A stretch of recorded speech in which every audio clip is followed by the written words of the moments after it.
세금 5년만 지나면 그냥 사라진다고요? 야, 그럼 세금 안 내고 5년 버티면 되는 거 아니야?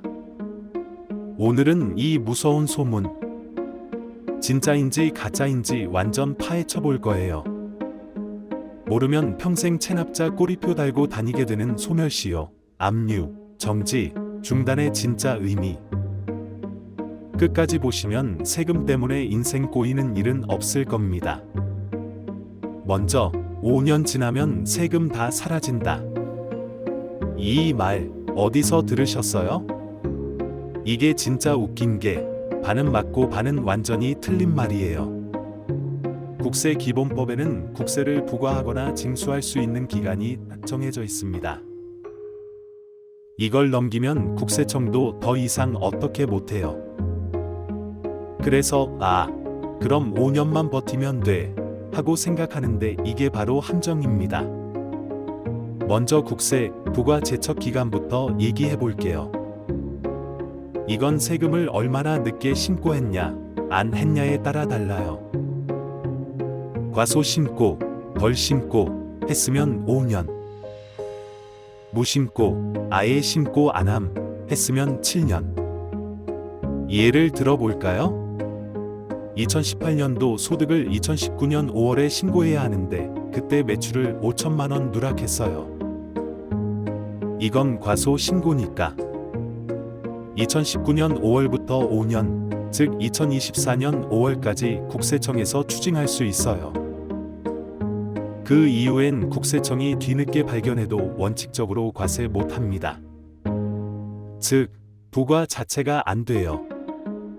이게 바로 부과 제척 기간이에요. 그럼 이미 부과돼서 체납된 세금은요? 이건 또 다릅니다.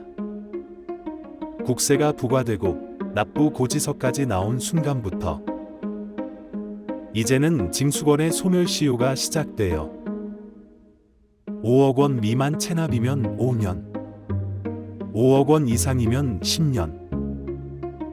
국세청이 아무 조치도 하지 않고 그냥 방치하면 이 기간이 지나면 국가도 더 이상 받아낼 권리가 사라집니다. 근데 이게 문제예요. 많은 분들이 5년 버티면 세금 끝난다고 생각하는데 소멸시효 중단이라는 게 있어요. 중단되면 지금까지 카운트한 거 싹 리셋. 처음부터 다시 5년이 시작됩니다. 그리고 소멸시효 정지도 있어요. 정지는 리셋은 아니고 잠시 멈췄다가 그 상황이 끝나면 다시 이어서 갑니다. 중단 예시부터 볼게요. 중단, 국세청이 납부고지, 복촉, 압류하면 즉시 리셋. 4년 11개월 지나도 압류 한 방이면 그간 기다린 시간 다 날아가고 다시 5년 시작. 정지, 국외 체류, 분납, 징수 유예하면 멈췄다가 그 상황 끝나면 그때부터 다시 카운트. 예를 들어볼게요.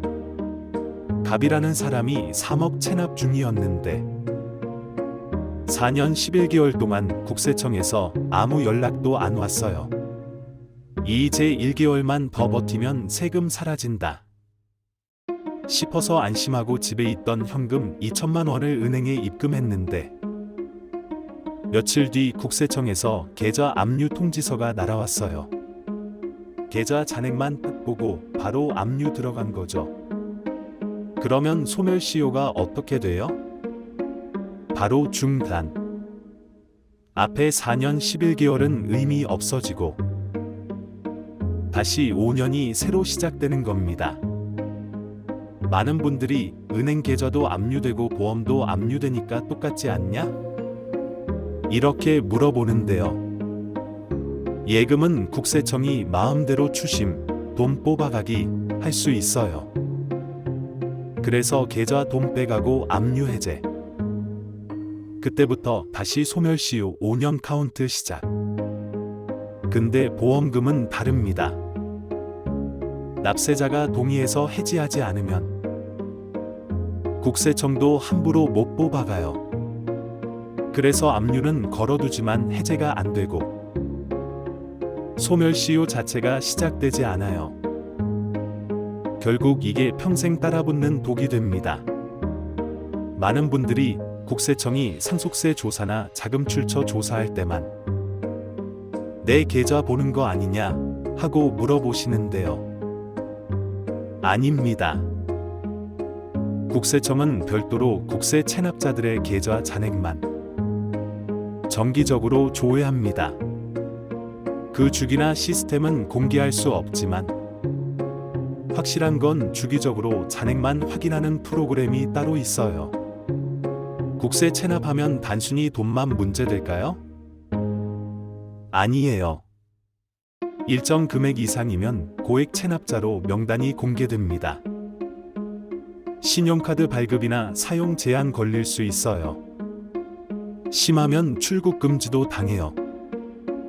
그래서 버티면 된다고만 생각하다가 인생이 꼬이는 경우가 정말 많습니다. 그럼 소멸시효 정지는 언제 될까요? 예를 들어 갑이 국세 체납 3억이 있는데 4년 기다리다가 해외에 9개월 체류했다가 돌아왔어요. 그러면 그 9개월은 소멸시효가 멈춰 있다가 돌아와서 다시 카운트.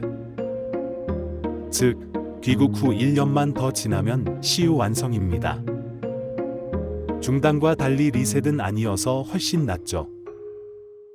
국세 체납된 상태에서 예금 계좌에 돈 넣으면 바로 추심돼서 시효 리셋. 반대로 보험금은 국세청이 압류 걸어도 납세자가 해지 동의하지 않으면 추심 못해서 시효가 아예 안 돌기 때문에 평생 따라다닙니다.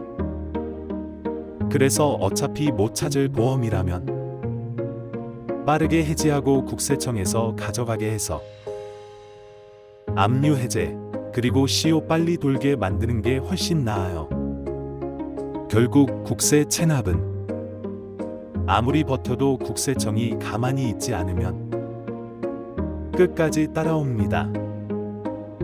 특히 압류당하면 지금까지 기다린 시간은 완전 리셋. 보험은 해지 안 하면 시효가 돌지도 않아 평생 꼬리표 달고 다닙니다. 세금은 제때 내는 게 제일 좋지만 혹시라도 체납됐다면 오늘 알려드린 소멸시효, 중단, 정지 꼭 이해하고 대처하세요. 오늘 내용 도움이 됐다면 좋아요, 구독, 알림 설정 해주세요.